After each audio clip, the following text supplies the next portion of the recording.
Welcome to another episode of Blood Knight Reacts. I'm your host, the Blood Knight of the Old Republic of Bloodganistan. Like, share, and subscribe. And yeah, today I'm watching a video called Why Modern Marriage is a Scam for Men by Ozai, I don't know how that's pronounced. Anyway.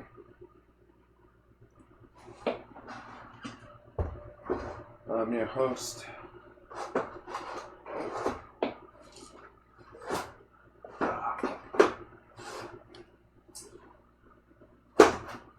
Like rest.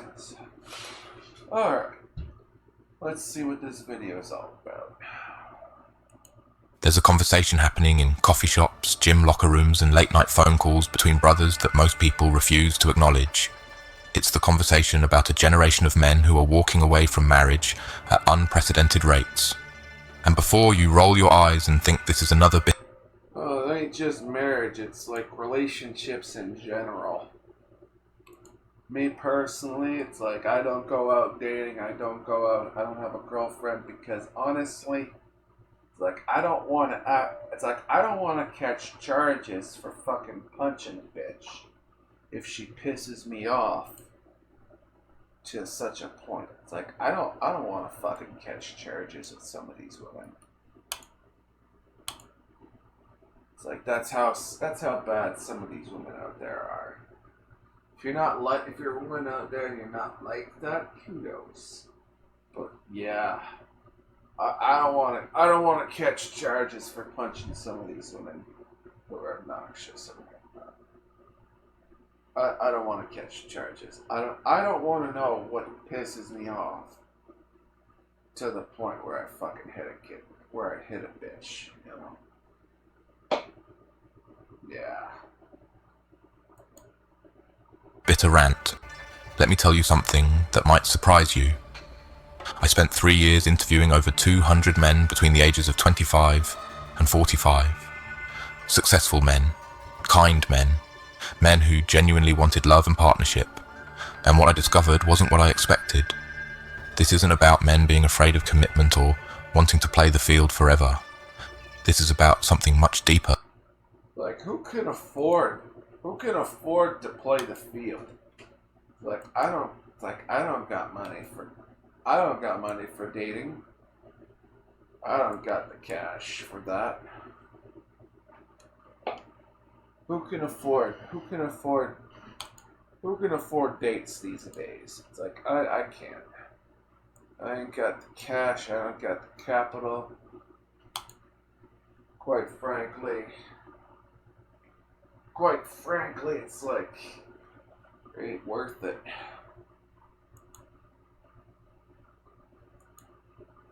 Something that's reshaping the very foundation of how we think about modern relationships. But here's what nobody talks about. The data tells a story that most people aren't ready to hear. In 1970, the marriage rate was 76 per 1,000 unmarried women. By 2018, it had plummeted to just 32 per 1,000. That's not a decline, that's a collapse. And while everyone's debating hookup culture and dating apps, they're missing the real story. The men I interviewed weren't avoiding marriage because they couldn't find good women. They were avoiding it because they'd done the math. Let me introduce you to Marcus, 34 years old. The math is, it's like 50% divorce rate. 50% divorce rate. And it's like, yeah, you get divorced, you're going to be paying legal fees, you're going to be paying alimony, you're going to be paying her legal fees, you're going to be paying out child support, you're going to be paying the whole 9 yards, and you're going to lose your kid. You're going to lose your kid. You're going to lose the right to see your kid in some cases. You might get visitation, but that's rare. Yeah. Old software engineer, makes 6 figures. The kind of guy your grandmother would call a catch. 3 years ago, Marcus was engaged to Sarah, his college sweetheart. They had the venue booked, invitations sent, the whole fairy tale mapped out. Then Marcus did something that changed everything. He started asking questions. I realized I was sleepwalking into the biggest financial decision of my life. Marcus told me, sitting in his surprisingly modest apartment. Everyone talks about marriage like it's just about love. Nobody talks about the contract you're actually signing.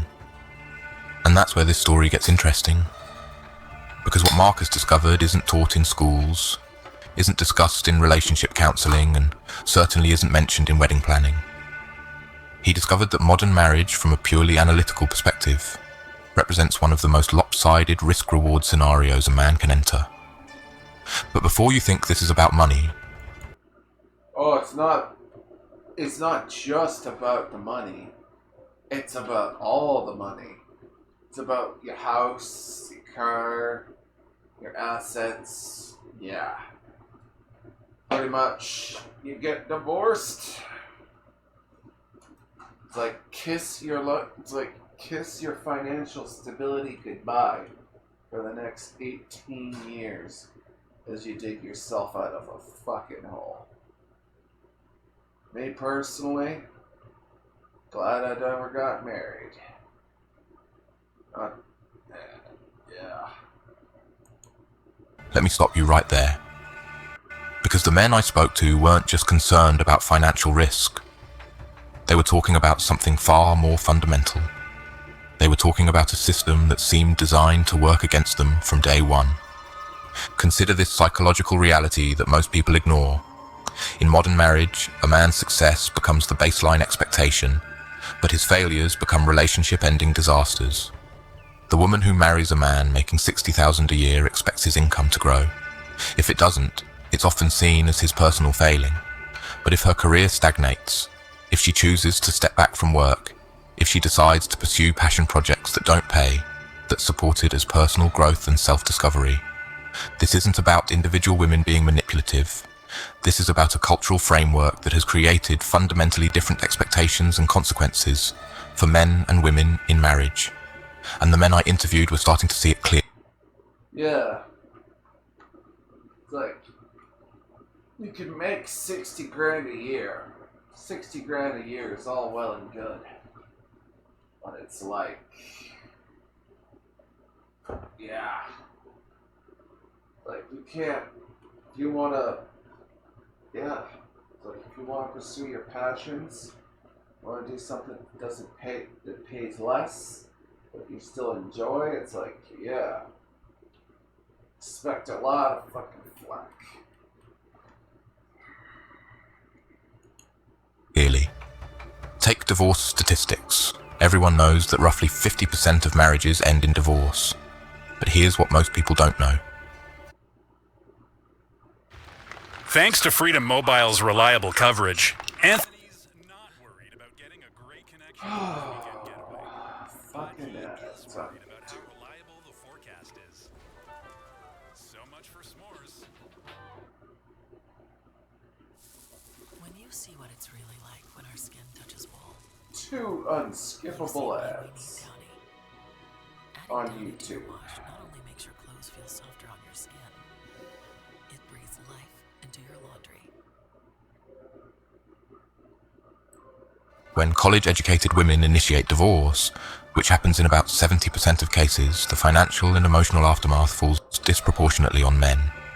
They lose access to their children, they lose their homes, they pay alimony, and they often face years of legal battles. I watched my father go through it, said James, a 29. All the while, it's like you're getting financially obliterated. You still gotta go to work. You're facing all these legal battles. You're fucking getting destroyed. And yeah, it's like if you're a guy in that situation, it's like a lot of guys can't fucking handle that, and they'll take the way out, as they say. 9-year-old teacher I interviewed. He was a good man, a faithful husband, worked 2 jobs to support the family. When my parents divorced, he ended up in a studio apartment, seeing his kids every other weekend. paying more in alimony and child support than he had left to live on. My mum got the house, got the kids, got half his retirement, and everyone treated him like the villain because... Yeah. You can be as upstanding a citizen as possible. You can contribute to society as much. You can be the most honest and kind and forgiving person. But yeah. And these women, it's like, that's not enough. Like this guy's working 2 jobs. That's fucking devotion. That's fucking devotion. It's like, and women will just fucking throw that away. Now you might be saying, it's like, oh, well, that's not fair to the woman. It's like, he's not giving it time. Like, he's trying to provide support for his fucking family. It's like, I know personally, it's like, on top of the job I work, it's like, I couldn't work 2 jobs. It's like, I couldn't physically do that. I know I couldn't fucking do that.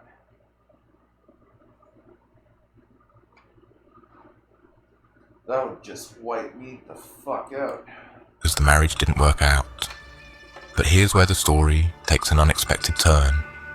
Because the more I dug into this, the more I realized that both men and women are victims of a system that's fundamentally broken. The women aren't the enemy here. They're operating within the same flawed framework that's creating these outcomes. Modern marriage was designed for a world that no longer exists. It was built on the assumption of distinct gender roles, lifelong employment, and social stigma around divorce. None of those things exist. Yep. Try finding long-term work. It's like you back in the 50s and whatnot. You could work in a factory. You can work till retirement. Now it's like, forget it. It's all fucking gig economies and part-time work. No one wants to hire people full-time. It's like entry-level fucking jobs. Jobs that were entry-level, it's like now you need like 5 years experience and a fucking college degree. It's fucking getting insane out there. Anymore. We're trying to operate 21st century relationships with 1950s legal and social frameworks, and it's creating chaos for everyone involved. The women I spoke to, and yes, I interviewed them too, expressed their own frustrations. They talked about feeling pressure to be both independent career women and traditional wives. They talked... It's like, pick up that... It's like, for women, it's like, you got a choice. You can either be a career woman or a fucking traditional housewife. Those are the choices. Talked about men who seemed emotionally unavailable or commitment phobic. They talked about feeling like they were settling for partners who weren't fully invested. But here's the thing that nobody wants to acknowledge. Partners that weren't fully invested, it's like, no, they want fucking people, they want fucking zealots. Fucking people that will like bend over backwards for them in a relationship. They want, reading between the lines, it's like, yeah, they want a fucking automaton, a fucking work machine that'll just work themselves to death and whatnot, pretty much. Both sides are responding rationally to a system of incentives that's completely screwed up. For men, the math is simple.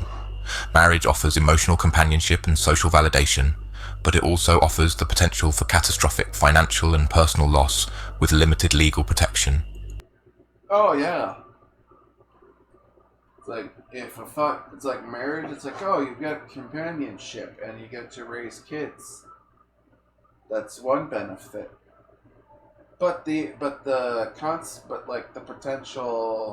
potential backlash, the potential consequences Are you getting financially and legally raked over the fucking coals? Well, the court system and the family court system, they fucking fished you up the ass.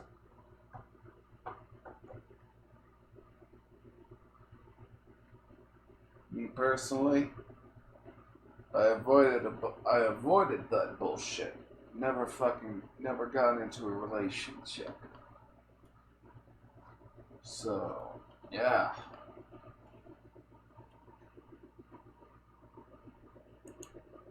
For women, marriage offers security and partnership, but often at the cost of career advancement and personal autonomy. And this is where the psychology gets really interesting. Yeah, a lot of women, they don't want to fucking give up. They don't want to give up their personal autonomy. No. No, they want to fucking run. They don't want. A lot of them won't submit to their men. It's like they won't let the man take charge. They will undermine him and as many opportunities as possible and question him. They won't let a man be a man. Because the men who are opting out aren't doing it out of bitterness or misogyny. They're doing it out of self-preservation instincts that evolution has hardwired into their brains. Remember Marcus? He didn't call off his wedding because he didn't love Sarah. He called it off because he realized that the institution of marriage was asking him to make a bet, with odds that no rational person would accept. I asked myself a simple question, Marcus said. If this was any other contract, any other legal agreement where I could lose half my assets, my home, access to my future children and be financially obligated for years, even if the other party decides to terminate the agreement, would I sign it? The answer was obvious. But here's what haunts me about these conversations. These aren't damaged men. These aren't players or commitment phobes. These are thoughtful, successful, emotionally intelligent men who want partnership and love. They're just unwilling to accept a framework that they see as fundamentally unfair. And the really tragic part, the women they're walking away from often want the same things they do. Real partnership, mutual respect, shared responsibility, genuine love. But the institution of marriage, as it currently exists, seems almost designed to prevent those things from flourishing. See, back in the day, it's like it was socially unacceptable to get divorced. It was socially unacceptable to basically be promiscuous if you're a woman. There were fucking guardrails in place. Social guardrails to prevent marriages from imploding and people from separating. There were guardrails in place, and now those guardrails have been removed, but the consequences are still there. Yeah. This is the part where most people expect me to provide easy answers, to tell you how to fix this, how to make it work, how to have a successful modern marriage despite these challenges. But that's not what this story is about. This story... Yeah.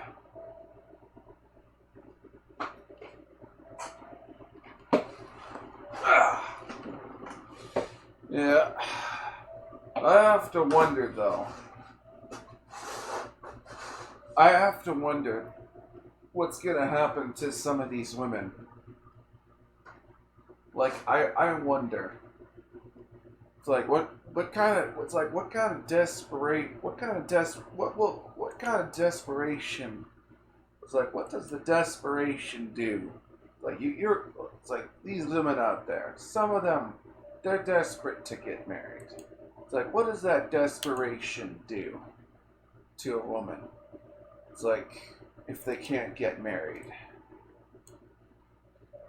And men aren't hitting on them and whatnot. What does that desperation do?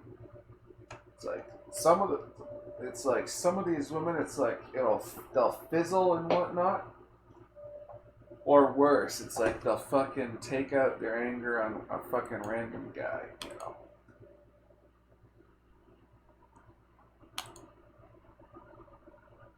in Japan, it's like you have, it's like there are women out there. It's like, it's I don't know what's going on, but it's like, but in Japan, it's like men are avoiding sexual assault, like harassment charges and whatnot, by hitting women.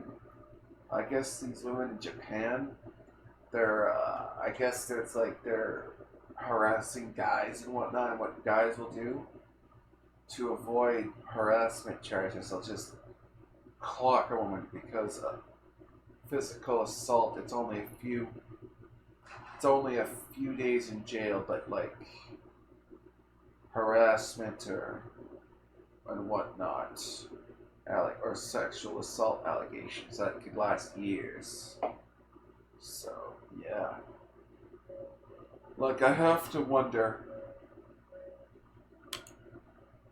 Like I have to wonder what these desperation will do to some of these women.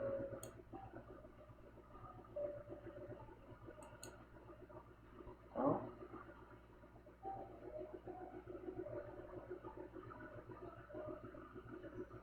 Oh, Microsoft Edge, what are you doing?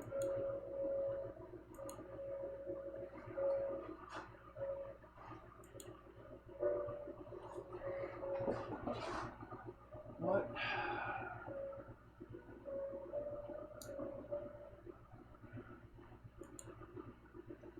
Alright. Is about recognition. Recognition that we're operating with a broken system and pretending it's fine. The men I interviewed weren't angry. They were sad. Profoundly, deeply sad about walking away from something they desperately wanted but couldn't rationally pursue. And that sadness, that collective male grief over the death of marriage as a viable path to happiness, is reshaping everything about how relationships work in the modern world. Swiffer in here for a clean. See, me personally, when it comes to happiness, it's like I try to generate happiness on my own, you know. I don't try to be reliant on other people for happiness and whatnot. So, yeah.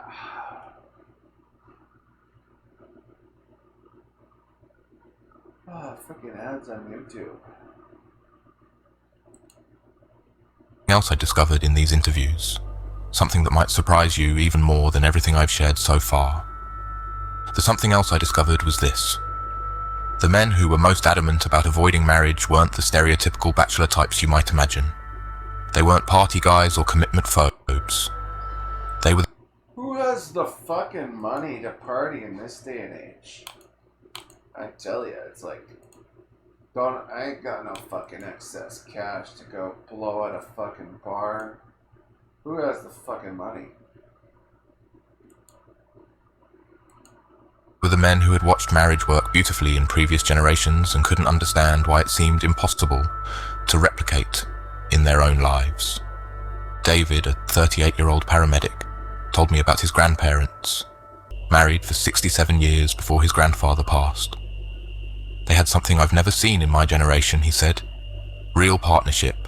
She handled the home, he handled the income, but they made decisions together. They fought, sure, but they fought as a team against problems, not against each other. What David was describing wasn't nostalgia for traditional gender roles. Yeah, basically, you had women take care of the cleaning, men go out to work. You had men take care of the finances, women take care of the groceries and whatnot. You delegated roles and what have you. It was nostalgia for complementary partnership. for marriages where both people brought different strengths to create something stronger together than either could be alone. But here's what's fascinating about the modern dating landscape. The very qualities that make a man attractive to women in dating make him vulnerable in marriage.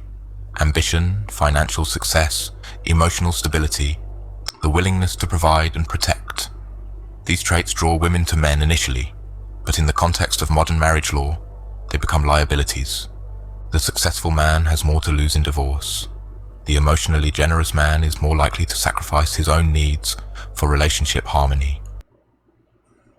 Me personally, it's true. People with more to lose, they definitely have it. They definitely have, they got more to lose. And whatnot. Ooh. The provider mindset that women find attractive in dating becomes a trap in marriage when the law assumes that providing is his permanent obligation, regardless of circumstances. This creates what psychologists call a double bind.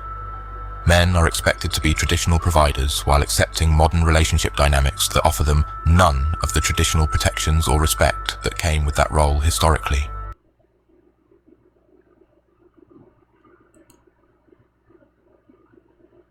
Yeah, it's true. So yeah, I'm just gonna leave that there. I'm your host of Blood Knight of the Old Republic of Bloodganistan. Like, share, and subscribe. Peace out, folks.